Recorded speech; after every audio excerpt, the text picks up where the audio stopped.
Hello friends, இந்த video என்ன பார்க்க போகிறோம்னா கேப்கட்டில் எப்படி ஃப்ரீயாக ப்ரோ வெர்ஷனை எப்படி எக்ஸ்போர்ட் பண்ணுறது தான் பார்க்க போகிறோம். வாங்க வீடியோக்குள்ளே போகலாம்.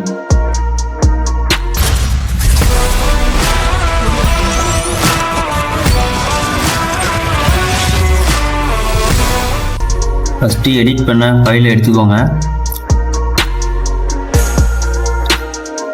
ஃபைலை ஆல் செலக்ட் கொடுங்க. ஃபஸ்ட்டு Ctrl+C அழுத்தி அதில் கிரியேட் காம்பவுண்ட் கிளிப்பை கொடுத்துக்கோங்க. அதில் ப்ரீ ப்ராசஸிங் அதை கொடுத்தீங்கன்னா கொஞ்சம் நேரம் ப்ராசஸிங் ஆகும். ப்ராசஸிங் ஆகிற வரைக்கும் கொஞ்சம் நேரம் வெயிட் பண்ணுங்கள். இந்த வீடியோ ஸ்கிப் பண்ணாமல் பார்த்தா தான் உங்களுக்கு எப்படி எக்ஸ்போர்ட் பண்ணுறது ஃபுல்லாக பார்த்தா தான் உங்களுக்கு புரியும். அதனால் ஸ்கிப் பண்ணாமல் பாருங்கள். கம்ப்ளீட் ஆனோடனே அந்த ஃபைல் நேம் பார்த்திங்கன்னா மேலே இருக்கும்.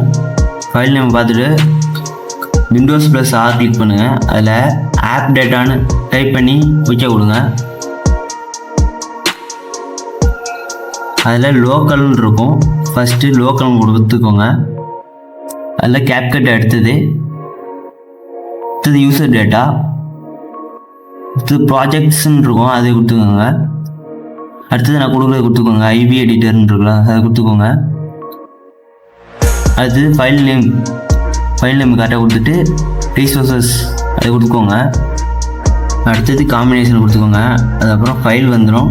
ஃபைல் ஃபஸ்ட்டு இருக்க ஃபைல் தான், அதை எடுத்து கேப்கட்டில் இம்போர்ட் பண்ணுங்கள். அடுத்தது கீழே இருக்க ஏற்கனவே க்ரியேட் பண்ண ப்ராஜெக்டை டீஆக்டிவேட் பண்ணுங்கள். வி பட்டனை ப்ரெஸ் பண்ணி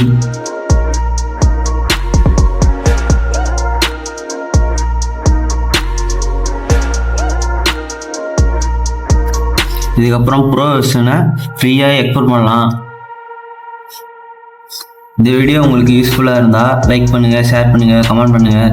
மறக்காமல் உங்கள் எடிட்டர் ஃப்ரெண்டுக்கு ஷேர் பண்ணுங்கள். தேங்க்ஸ் ஃபார் வாட்சிங். Bye bye.